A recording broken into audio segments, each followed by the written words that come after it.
ठीक है पीयू, अब हम ये सेकंड वाला क्वेश्चन देखते हैं। फर्स्ट क्वेश्चन तो यहाँ पे खैर सॉल्व हो चुका है। अब सेकंड क्वेश्चन, सबसे पहले तो वही बात करेंगे इसके कॉम्प्लीमेंट्री फंक्शन को फाइंड कैसे करना है। उससे पहले एक छोटा सा डेकोरेशन की, लेट d/dx भी इक्वल्स टू d, मतलब ऑपरेटर।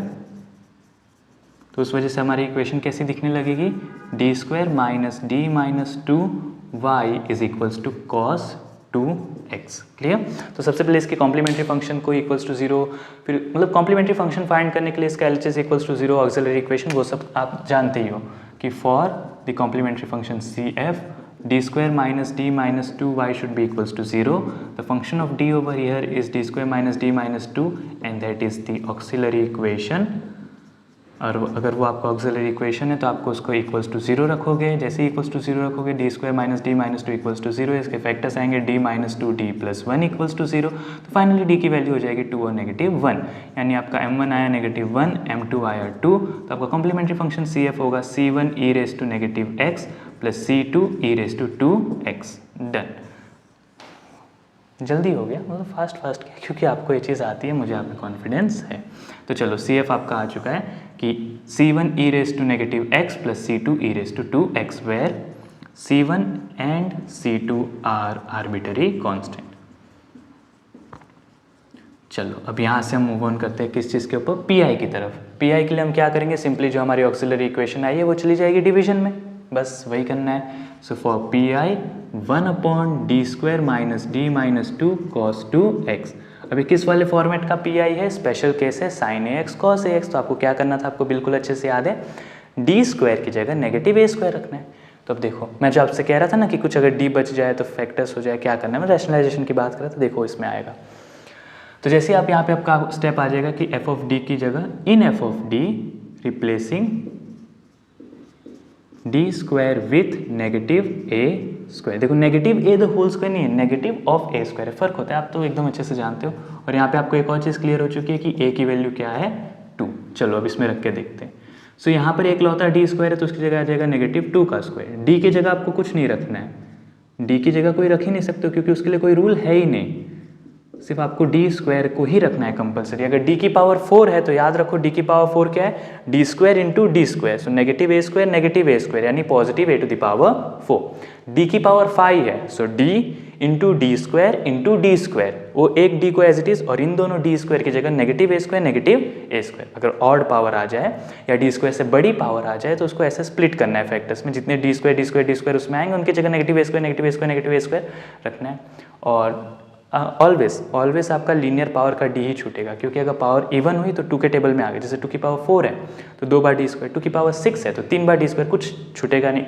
ऑड पावर आ गई, जैसे d³ आ गया तो d इंटू d², d5 आ गया सो d², d7 आ गया d²। तो आप हमेशा देख सकते हो कि लीनियर पावर d की छूटेगी अगर ऑड पावर है तो, और इवन पावर है तो खैर पूरे टेबल से ही आ जाएगा, एक्चुअली वैल्यू रख जाएंगी, उसमें d नहीं छूटेगा। या तो उसमें परफेक्ट आंसर ही आ जाएगा या फिर उसमें d छूटेगा या फिर 0 बचेगा, तो केस हम देखेंगे। चलो यहाँ पे ये इतने सब में आप फिर से भूल चुके होंगे क्या हो रहा था। तो ये इक्वेशन थी, सिर्फ और सिर्फ एक लौता d² था, तो उसकी जगह -a² यानी -2 का स्क्वायर। सो 1/-2 का स्क्वायर यानी -4, -d, -2 cos 2x। क्लियर। अब यहाँ से नेगेटिव देखो, -4, -2, -6 होगा, -d ऑलरेडी है तो दोनों में से नेगेटिव कॉमन ले लेते हैं। सो नेगेटिव कॉमन, तो क्या बचा, d प्लस 6 और cos 2x। अब यहाँ पे हमारी सबसे ब्यूटीफुल स्टेप आने वाली है। नीचे d प्लस 6 है ना, एक काम करो, ऊपर और नीचे d माइनस 6 मल्टीप्लाई कर दो, मतलब वही रैशनलाइजेशन, साइन अपोजिट करके मल्टीप्लाई कर दो। तो क्या हो जाएगा, d माइनस 6 और नीचे देखो d plus 6 into d minus 6, a plus B a minus B, a² minus b², यानी d² माइनस 36, और ऊपर क्या हो जाएगा cos 2x। अब यहाँ से एकदम ध्यान से देखना कितनी ब्यूटीफुल सॉल्यूशन आने वाली है। नेगेटिव एज इट इज, इसका ब्रैकेट ओपन कर दो, सो d into cos 2x minus 6 times cos 2x, और नीचे देखो d² की जगह वही जो रूल कहता है कि अब तो d² आ गया ना, अब समझ में आया आपको रैशनलाइजेशन करने का क्या फ़ायदा होता है कि आपको d² मिल जाता है। तो d² मिल गया नेगेटिव ऑफ a² यानी -2 द होल स्क्वायर, -4, -30, मतलब लिख ही देते हैं अभी, -2 का स्क्वायर -36।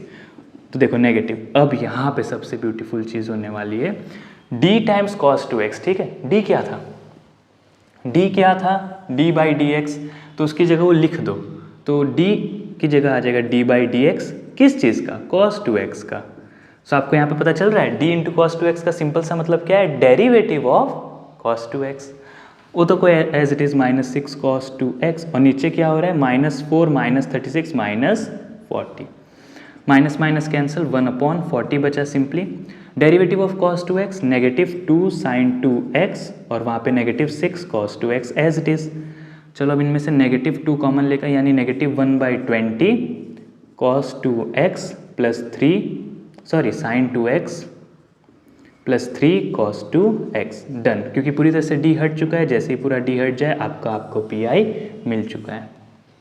समझ में आया आपको क्या हुआ, जैसे ही लीनियर पावर ऑफ d छूटती है, आप देख सकते हो कि जैसे ही आपको लीनियर पावर ऑफ d रह जाती है, मतलब तो आपको सिंपल सा काम होता है, रैशनलाइजेशन कर लो, d + 6 है तो यानी d - 6 से मल्टीप्लाई करो, d - 6 होता है तो d + 6 से मल्टीप्लाई करते हैं। जैसे आप वो करोगे नीचे तो आपका खैर वो स्क्वायर वाला पैटर्न कंप्लीट हो जाएगा, वैल्यू रिप्लेस कर दोगे। ऊपर क्या करना होगा, आपको ब्रैकेट ओपन करना होगा, जिससे भी d मल्टीप्लाई हो रहा है, यानी अल्टीमेटली वो आपसे क्या कह रहा है कि उसका डेरिवेटिव, उसके डेरिवेटिव को लिख दो, वो d से भी आपके मतलब d हट जाएगा उस केस से। तो pi आपका ये रहा, cf आपका ये रहा।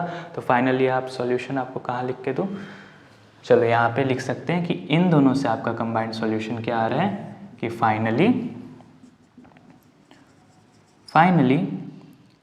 जर्नल सॉल्यूशन, जीएस से मैं आपको जर्नल सॉल्यूशन लिखता हूँ, y = complementary function cf plus the particular integral pi। तो cf कितना आया था आपका, c1e⁻x प्लस c2e⁻2x प्लस आपका pi क्या आ रहा है, आपका pi है -1/20 sin 2x plus 3 cos 2x, done. यहाँ पे प्लस है ही नहीं क्योंकि प्लस माइनस माइनस। तो फाइनली आपके y की ये वाली वैल्यू आ चुकी है। और बिल्कुल भी लिखना ना भूले कि where c1 and c2 are the arbitrary constant. Clear.